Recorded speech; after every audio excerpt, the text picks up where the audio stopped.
Hello, spoon feeders. Welcome to another episode of Spoon Fed Truth, a podcast about supporting the support workers who support the supported. I'm your host, Vicky, and I'm joined by my silent co-host, Paulie, and I wish they were a little bit more silent co-hosts, Emma and Damien. Hi. Hi. Why are you laughing? Because that was the wild introduction. I'm here for it. Okay, so last week we talked about the role of support workers and some of the types of people that have come through our home, over the years. And we also shared some interesting stories, good and bad, about the various types of support workers that we've had here. And we hope to share some more of those types of stories with you, the people of the internet, over this 6-part series about support workers. This is episode 2, Damien. Don't piss me off, mate. But nothing's happening. I know, but you're giving me ammunition. I can feel it. It's the first introduction where you haven't been bullied, and this is how you want to start it. Bro, that's, So today's episode, we're talking about building trust and boundaries with support workers and clients and families. Do you have anything you want to add? Not really. I'm part of the No, furniture, I'm so. just happy to be here. So He's happy he's still got his job. Damien is still in his food coma phase. Yeah. So, it's going to maybe take him a while to warm up. That's him meditating. Okay. Anyway, we have a special guest with us on the phone. She is a support worker, a mum, a wife, a sister, and a friend. Her name is Jamie, and we welcome her onto the show. Hi, Jamie. Hi, Jamie. Hey guys. Well, thank you for joining us today. We have formulated some questions, but before we get into it, tell us, how long have you been a support worker for? I've been one of Paul's support workers for just over 12 months, but I've been in this industry for around 4 years. All right. So we're going to take turns asking questions. So I'm going to get straight into it because I know you are a wealth of knowledge. So tell us, what helps you build trust quickly when you start working with a new family, a new client? Honestly, just being consistent, showing up on time, doing what I say I'll do, and just being respectful in their space. I find trust comes from the small things. People watch how you handle their routine and how you treat their loved ones. Yeah, I have to say I would definitely agree with that because I do look, as the wife of the client, I do look for the little things because what people say and what people do are two different things, and the little things is what we pick up on. So how you show initiative, how you show that you care about your client and care about the space that you work in. And I think you guys see that too, right? Yeah, 100%. Okay. Question number 2. My go. Yep. What are the small things families or carers can do that make you feel trusted and respected from the beginning? Good question. It's the little gestures, like including me in conversations, explaining how they like things done without micromanaging me, saying thank you. When families treat you as part of the team instead of the help, that trust grows really fast. Yeah. Yeah, and look, I have to say, I think we talked about it in the last episode, treating you guys like family. And I'm not saying that's what's going to work with every client, with every family that you come into, simply because, as I previously mentioned, you guys are here 24/7. And so it's not just like a short shift. What you said about the families that treat you as part of the team instead of the help. Yeah, 100%. I am definitely, I agree with you there. Because some clients only might have short shifts, so you're not actually there for very long. You're there to provide the service, you do what you have to do, and you move on. But when you've got a client where you're having to work with them for long hours and you are having to encounter the family a lot, like in this instance, I think it's important that families do treat you like you are part of the family. I think it makes the whole experience a lot more smoother for everyone, and it does build that trust as well. Yeah, wouldn't you agree? Yeah, 100%. All right. I think that kind of segues into our next question, Jamie. I was just going to ask, so how would you approach those first few days when everyone's still getting comfortable with each other? I like to go slow and observe a lot. Every home runs differently. I ask questions, I take notes, and I check in with the other carers to make sure that I'm getting things right. Those first days are about learning the person's rhythms and what makes them comfortable. That's true. And I do remember, Jamie, on your when you first started on your buddy shifts here, you literally wrote things down, and you were putting things in your phone and just jotting little things down to help you to remember, because especially if you're with a complex client, and I'm sure you guys would agree, writing things down, even though a lot of our stuff is written down, like Paul's medications, times, how often he has flushes, it's all written down. But when you're writing your own notes in your own words, it kind of helps just to jog your memory as well. Because there are little subtle nuances that are not outside of the care plan, but you would only really know if you have done the job and gone through the process and picked up on those little things. Yeah. Because if you were to extensively write every single little nuance thing, it would just be too much. Yeah. You just have to go through it. Yeah. Okay. Next question, Jamie, is can you remember a moment when you realized, okay, they trust me now? What made you feel that shift? It's usually when when one of the other carers steps out of the room for the first time and lets me take over completely. That's when I know they feel safe with me. Or when they start asking my opinion on what works best for their person. Yeah. And I think it depends also who you're working with as well. Because we have, generally we have a pretty good team here where everyone trusts each other to do the job. I know not every team is like that.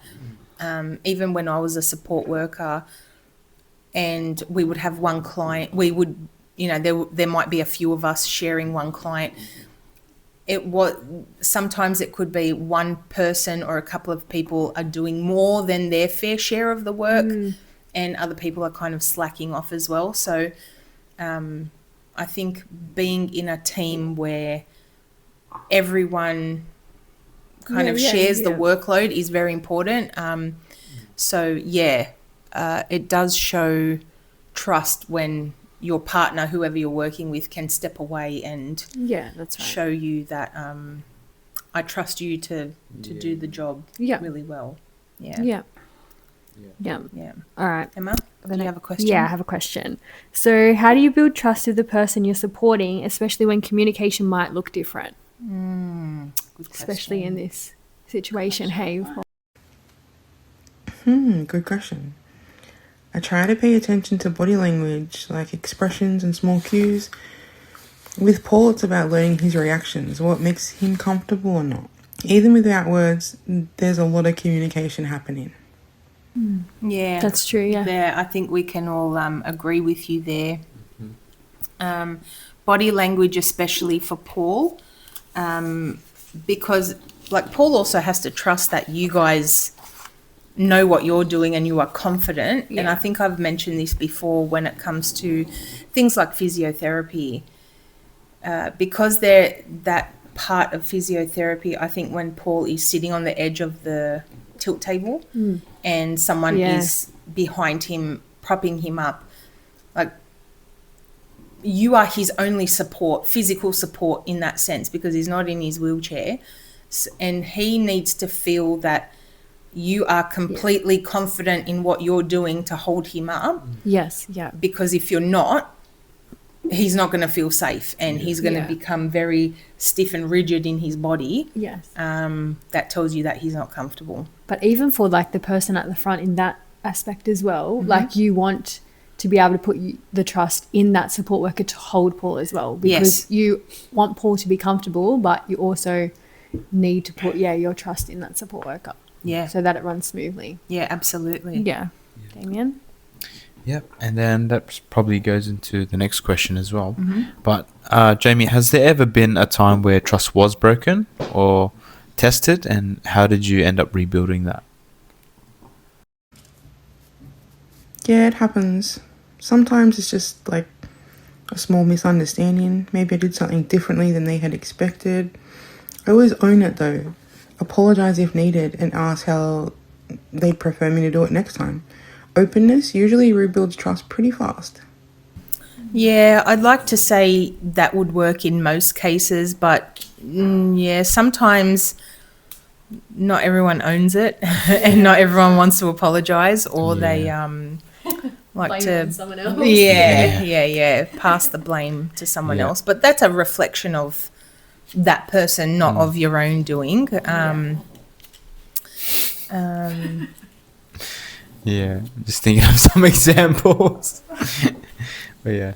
Go on. No, I don't have to. Share them, Damien. Stories. I have one. Do you want me Oh, to share it? just things regarding walls and things, and Yeah, love that. The support worker yes. crashed the Yeah. wheelchair Okay. through the wall. Oh, God, he was a Fruit Loop. Okay. That was the exact story. Okay, so I have to have a lot of trust in you guys, right? And oh my God, I don't know if I should. Okay, I'll share the story anyway. So we had a support worker.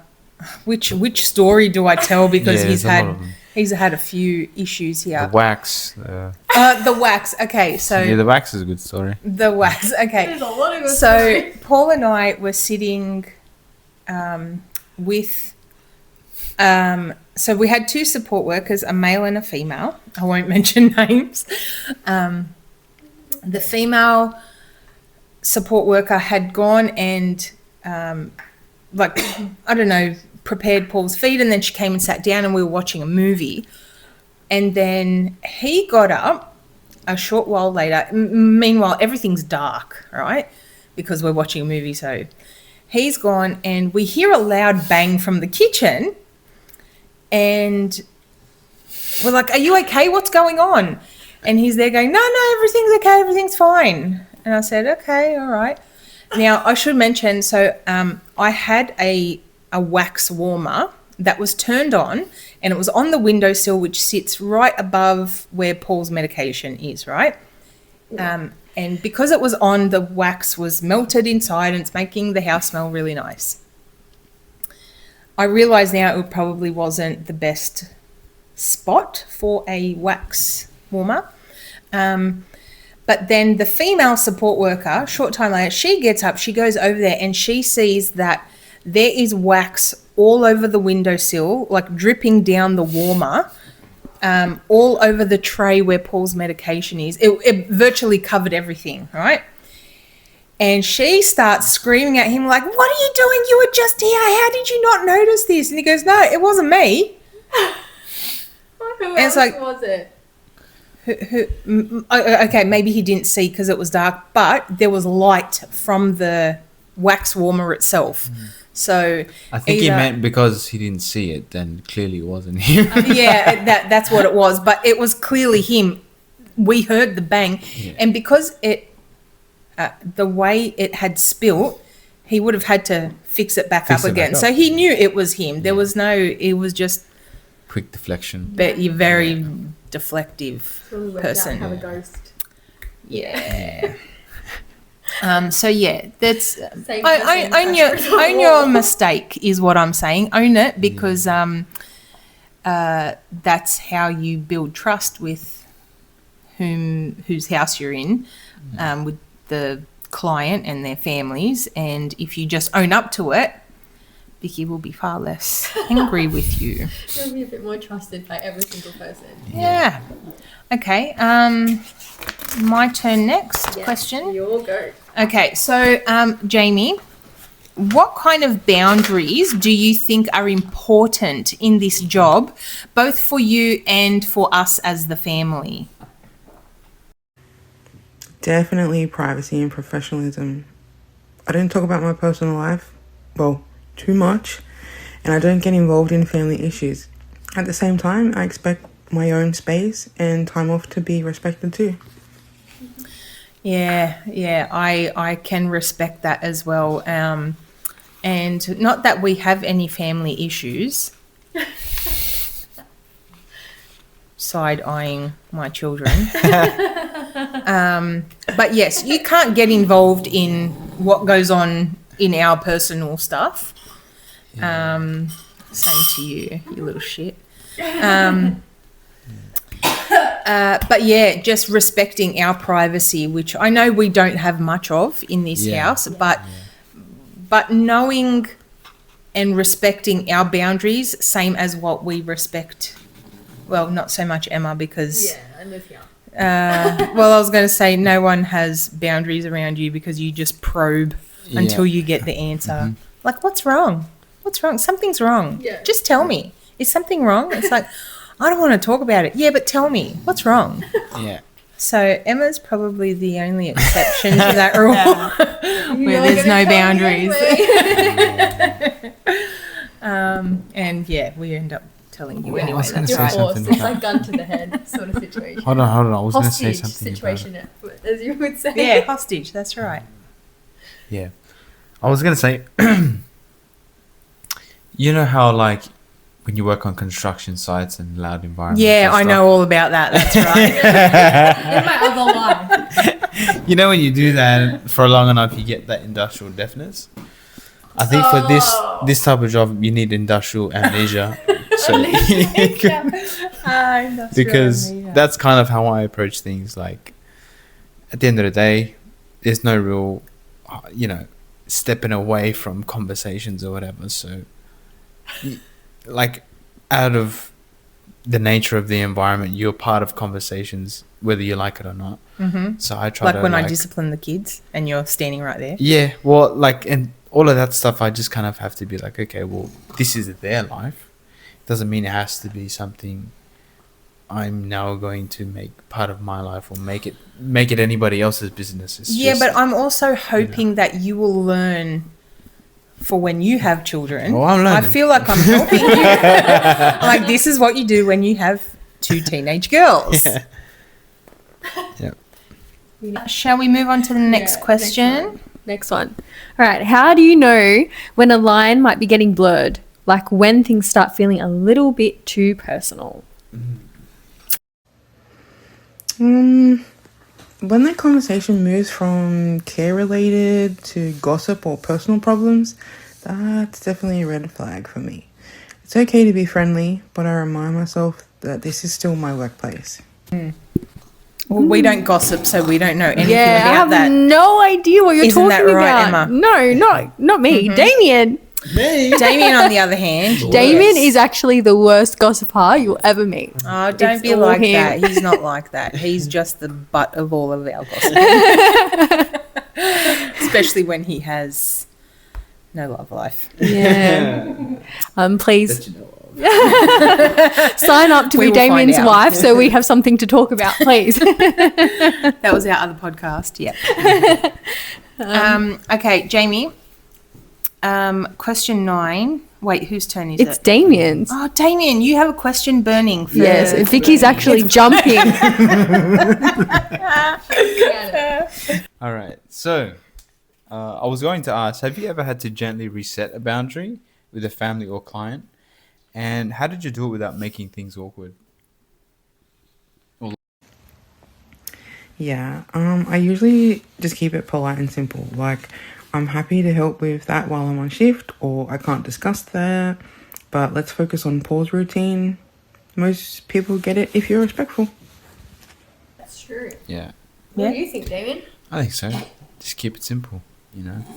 Yeah, and Communicate what you have to communicate. and there's no need to make a big deal about it either, because you don't want to embarrass whoever you're working with. And sometimes it can also be beneficial if there is,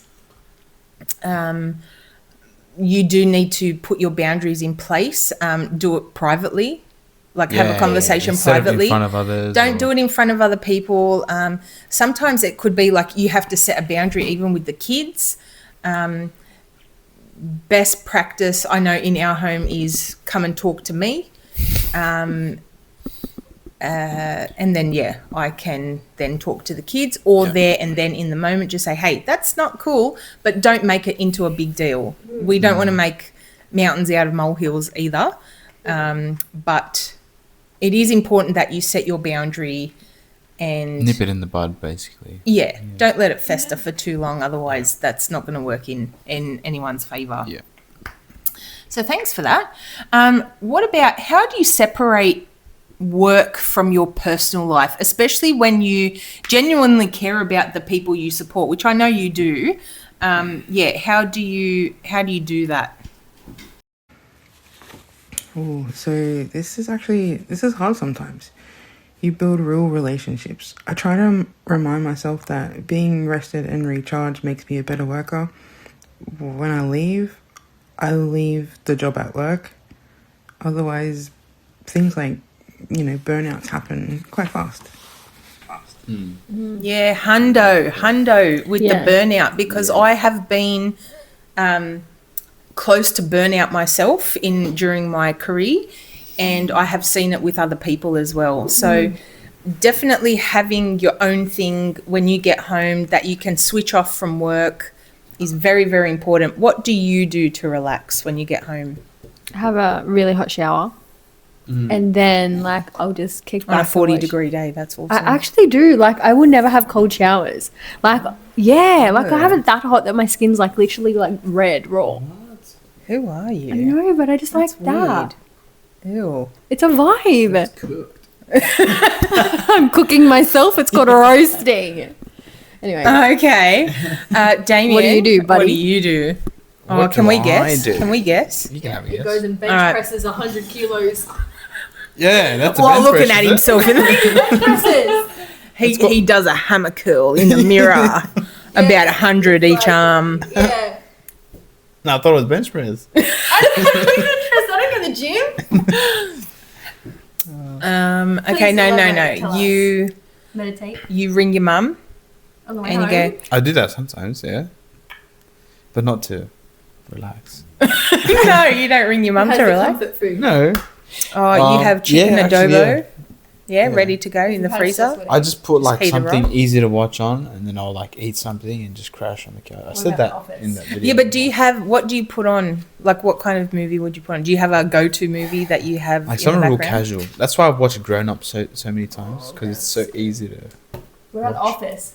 Yeah, I used to watch The Office a lot. Office is my comfort show. 100%. But just in relation to the question, so how do I separate work from personal life? I think sometimes it's hard to compartmentalize things sometimes, but if I am struggling with something outside of work, I do my best not to bring it here. At the very worst, I'll be quiet, but I won't be like... Yeah, for how long if you're working Yeah. with Emma? No, but yeah, exactly right. He has the shit to me by 5 minutes in. I don't have this shit to me.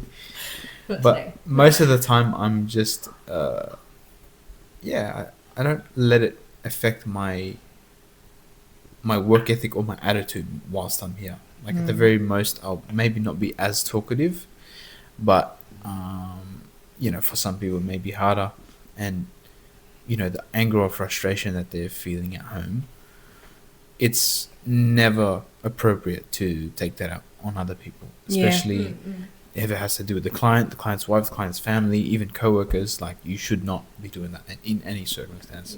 Yeah.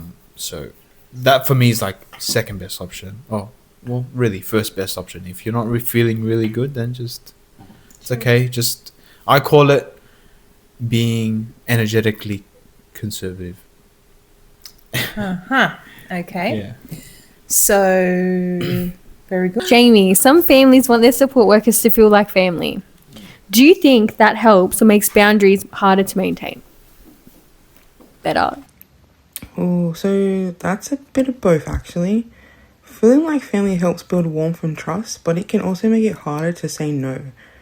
I think mutual respect is more important than trying to be family. That's the sweet spot. The sweet spot, yeah. I hope I don't put anyone in a position where you want to say no. No. You're not going to say it in front of me, are you? We'll discuss this off camera later. I think it's very important that there is that respect, because whilst I do want you guys to feel like family, the fact of the matter is you are still here on a professional basis. So this is where the whole boundary thing comes in play. As I mentioned in, I think, last episode, I also had to learn what my boundaries were with you guys. Mm-hmm. So once you see the dynamic of the household and how we run things here, you can kind of see like where I stand on certain things, like what my expectations are of you. And then you work to that accordingly. Yeah. And I think, like, honestly, my own, I guess, personal opinion on the matter would be this industry specifically is a little bit different to other healthcare sectors because you're in people's homes. Yeah. So it's very hard to avoid the nature of being in a home and being in someone's family, especially when you spend so much time with them. So, of course, every company, every provider will have their own policies and procedures on how you should conduct yourself in that work environment. And it serves as a really good guideline as to how to carry out your work in a way that's going to be effective, but also, respectful of, the type of guidelines that we should be trying to move within. But that depending on the type of program that you're on and the people that are involved with it, it can vary from case to case. And for instance, in your case, you want this to feel like a very family oriented home. You're doing your best to not make this feel like a clinical setting. So there has to be some level of expectation for you to essentially loosen up a little bit so that you can provide that environment. So it's kind of like an unwritten way of, providing a service without actually, providing a service that's written out. But, that's just the nature of what you're involved in. You are right on the mark there, because I've been in a situation where I was with a client, and the client who lived with her daughter and granddaughter. The daughter wasn't home, she was at work, and the granddaughter was there. And the granddaughter had a boyfriend over, which I found out he was not supposed to be there. And my client spent the entire time saying a lot of negative things about her granddaughter and about, the fact that the boyfriend is there and he's not supposed to be staying over. And I was in a really awkward situation because I don't want to, she was not a regular client of mine. And I just said to her, I'll go, you know what, just you do your thing, mind your own business, that whatever your granddaughter is doing or not supposed to do, leave that to your daughter to handle, don't concern yourself with it, because you're just going to upset everyone. And if it really bothers you, talk to your daughter. I'm not the best person to be commenting on this. And I just wanted to keep my distance, but it was something that really bothered her, and I don't think she was listened to, the client's concerns were listened to. So I was just trying to pacify her. But it also, when I was talking to her about it, and I said, look, just let your granddaughter be. She's young. Let your daughter sort it out. The granddaughter overheard what I was saying to the client, and she became upset, and she was misunderstanding what I was saying, and then I was almost reprimanded by my own coordinator until I explained, look, this was a really tricky situation for me to be in. I don't want to, I tried really hard to say to the client, look, this is really none of my business. So, can we just talk about something else? But she kept insisting and she kept talking about it. And it was really hard for me to show her that boundary. It's not always straightforward too. And I do understand also, I guess, the side of it's not my place to get involved in family business, same as you guys, but you are in the family home setting. This isn't residential care or a group home or whatever, where it's a lot easier to have boundaries there because it's a clinical setting where this is a home setting. It's not like, every time you have to have a conversation, you got to ask the carers to leave. It's just unnatural. Yes. So it's like, walking at an aquatic center and then asking not to get wet. Like, things happen. That's a good analogy. Okay. Yeah. All right. Next question. So, Jamie, I was going to ask, what's something families might not realize about how it feels to step into somebody else's home every day? It can be nerve-wracking, actually. You're stepping into someone's private world, and you don't want to mess up the flow of things. It takes courage to fit into a home that's already got its own way of doing things. Yeah. Yeah. Like, I think I do have an understanding that it can be nerve-wracking because stepping into someone's home that's already got an established routine, and then you're having to meet, like, it's even daunting to step into a team, like a big team. You're not just working with a couple of other people. You're working with a group. And I mean, how many is on Paul's team now? 10? 10, 11, yeah. Okay, so usually we're sitting around the 13 mark on average, so we're a little bit short. But that's a big team to be stepping into for one client. So I can imagine that you would be very nervous. And sometimes it's blatantly obvious when I do meet and greets if someone is really nervous. But I like to always give people the rundown of what to expect when you're working here. That's how I start my meet and greets. Let me tell you, I don't know how much you've heard about Paul or what you've read in the care plan, but let me tell you from my perspective and what each shift is like. And I think when I do that, and I generally say, look, I'm a pretty flexible person. I'm very down to earth, and I don't have where I have high expectations about Paul's care. I do expect the highest standard of care.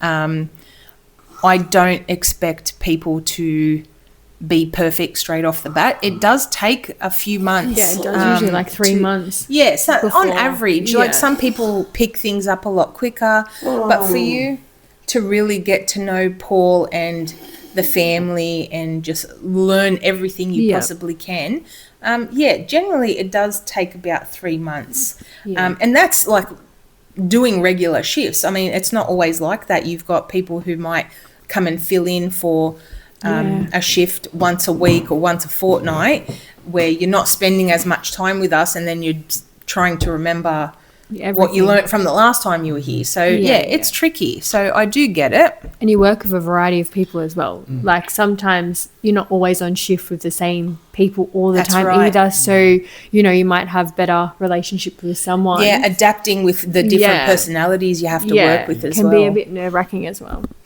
And even to just put it into perspective, most people who have a stable work life are around those people more than they are their own family or even their own home. Yes. Like for me, I could pretty confidently say I'm here more than I am at home. So it's like I'm essentially living here. It's just I'm not sleeping here. So you might as well. Actually, you do sleepy sometimes. But you know what I mean? Like if you were to move in with somebody that's you haven't moved in with before, there's going to be that initial, period where you're trying to get used to each other and trying to find out each other's boundaries. I just had that experience recently moving into my new place. So it'd be the same thing when trying to, assimilate into another home and their family's routine and, co-workers and all of that. So, it definitely comes with its challenges. Yeah. So I guess for me, I've been thrown in the deep end as well when I first, not on this program, but with other programs where you are just thrown in the deep end and you really don't know what to expect. And especially sometimes when I first started in disability, I had no experience whatsoever, no qualifications. I was literally just thrown in to group homes and high complex care houses. But sometimes you either sink or you swim. But I think the way that you do your meet and greets is good because it does show what you set you said. the expectations. So it's not as scary on your first day. You've already met 2 staff members that are usually here when you do the meet and greet as well. They're usually quite friendly, I'm assuming. We're all pretty friendly. We all talk lots, and then you're friendly as well. So it already creates that relaxed sort of environment from the beginning. And I like people who can appear comfortable even if you are nervous but you're faking it. I like that because it shows that you're really trying to fit in. Sorry, the guard dog is on duty tonight. But it just shows that you're interested and you sort of like your job. You're gonna, that you're willing to put the effort in to fit in. So Jamie, I have a question. What's been the most rewarding part of your work with Paul and us so far? I'm curious. Be honest, please. This is good. Seeing how far Paul's come and how much love surrounds him daily. It's honestly inspiring. I've learned so much about patience and strength from him, and really you guys too. I feel like a lot of people that work on this team would feel the same way. Paul teaches us a lot every single day. Don't you, Paulie?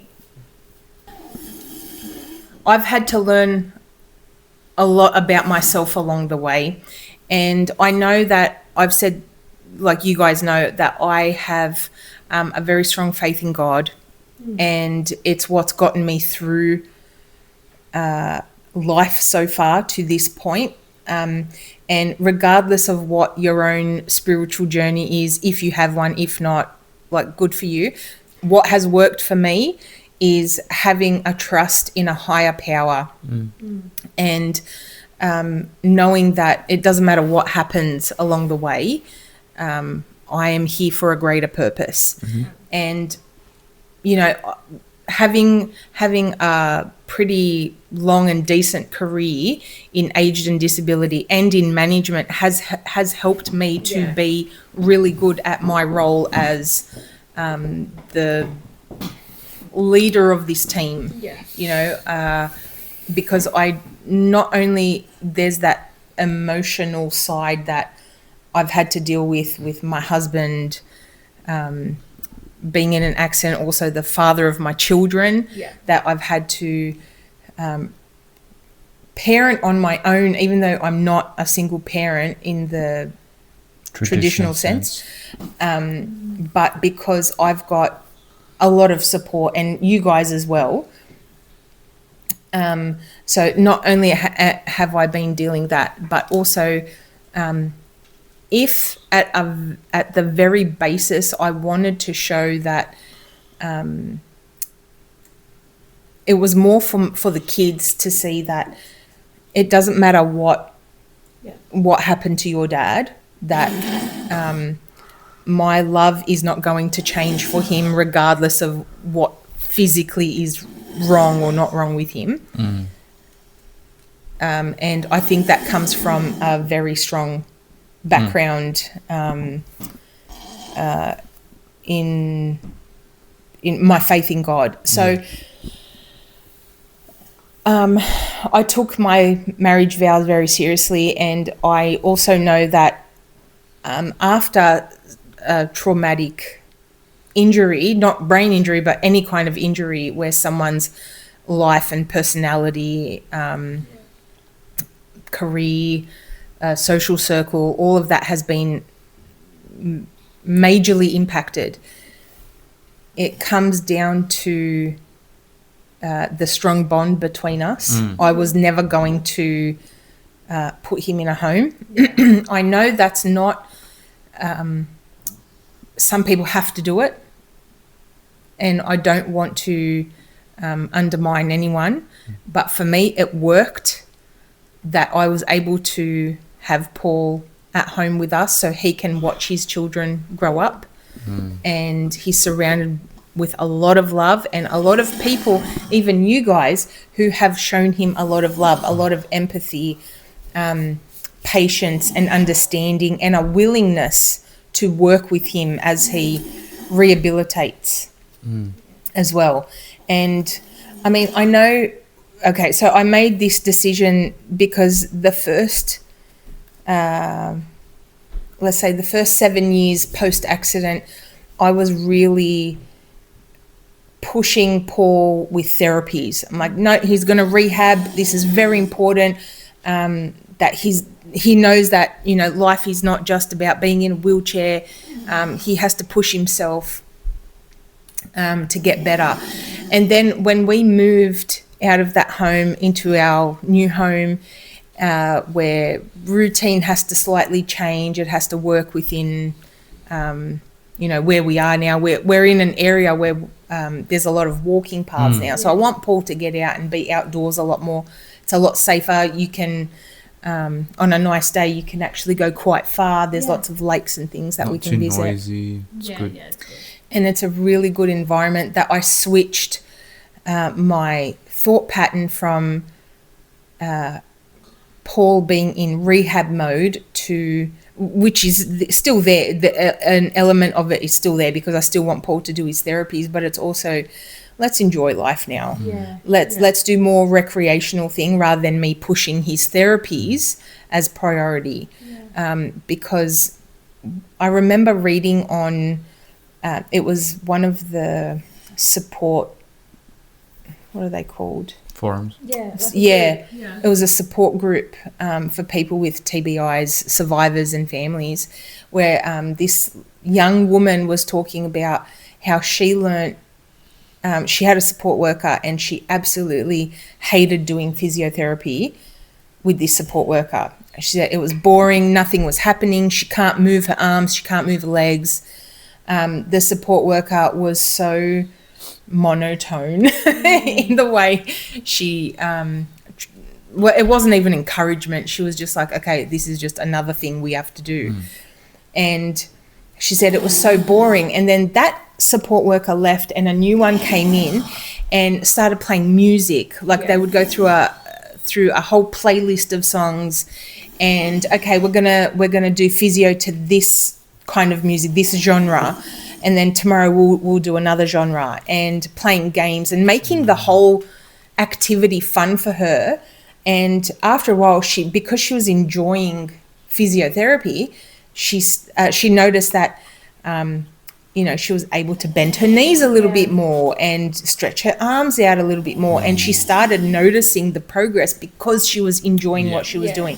So it has a profound effect on you physiologically when you are surrounded by people who actually give a damn about your progress and recovery. So same with me. I would say, you know, just as Jamie said, I think that's probably the most rewarding part about being on Paul's program, because, you know, it's hard to say sometimes what Paul may be going through, especially if he can't communicate exactly what he may be going through. So there are days where you notice he's not as engaged, or he may not be willing to participate, and you have to kind of, you know, go with the flow on those types of days, and try to read him as much as you can. Because sometimes you're difficult. Do you have anything to say about that? That's what I thought. Yeah, so sometimes even just seeing him be alert makes me really happy.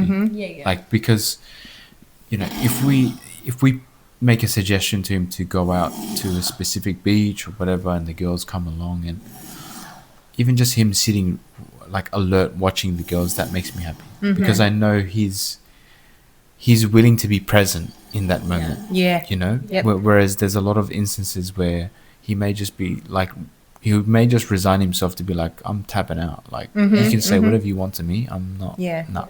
And because sometimes it's hard to know whether it's fatigue or boredom as Yeah. well. Yeah. But when Paul is interested in something, it doesn't matter how Yeah. tired he is. His That's why eyes will be anytime he open. does therapies, even the most minute bits of effort, I'm like I'm geeing It's a up big for deal. it, Yeah, because Big I'm deal like, for him. Yeah. that takes a lot, you know. Yeah. So Yeah. yeah, it's good.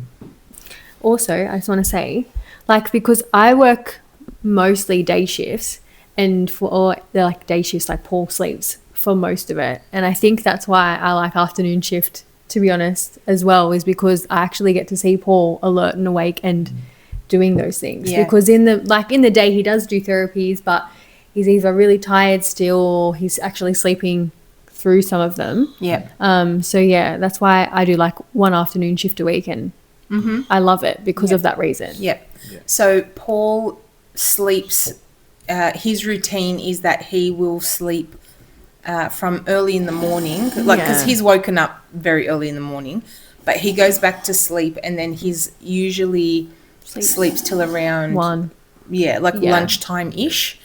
And then for the rest of the day, he's pretty alert. And sometimes, like, it's been 1, sometimes even 2 o'clock in the morning when he's going to bed. I'm like, Yeah. dude, you can't do that. Like last week, not last week, 2 weeks ago, we were having movie marathon. I think we went to bed at like 1 a.m. But we were watching all these good movies. It was actually so fun. School holidays, the kids were up. It was good. Yeah. Yeah. Okay. Right. God, you guys have so much I fun know. at work, Even don't you? Damien stayed up till like 5 a.m. with There was Paul one watching day, movies. Oh, yeah, that's Yeah. right. Weren't you on night shift? Yeah. Watching movies all night. But Was he that? did get a good sleep after that. Yeah, you did. It's Do you just remember boys' that, night. Paulie? Do you remember when you stayed up till 5 a.m.? movies. Yeah, that was. And he was alert like the whole time. He wasn't, Yeah, there wasn't yeah, like yeah. any of this. He was That was alert. yeah, that was the same the other week when we were with Layla. We were watching, I think we watched like 3 movies, and they were like old school movies, like Bewitched, and like Oh some my other one. Yeah, it was Honestly, I wild. think he enjoyed it because it was dead quiet and he could just focus on it. Yeah. There's Yeah. no one pottering in the kitchen Or or talking through the movies, like Oh. you know, there's another thing support workers shouldn't do. Talk through movies. just shut up when you need to shut up. Okay. Oh, Vicky, what is that? Why is he doing that? Oh no. Should he isn't he married? I'm like, shut up. Cannot you see that the family are trying to watch a movie? Yeah, we've resorted to subtitles on the screen now.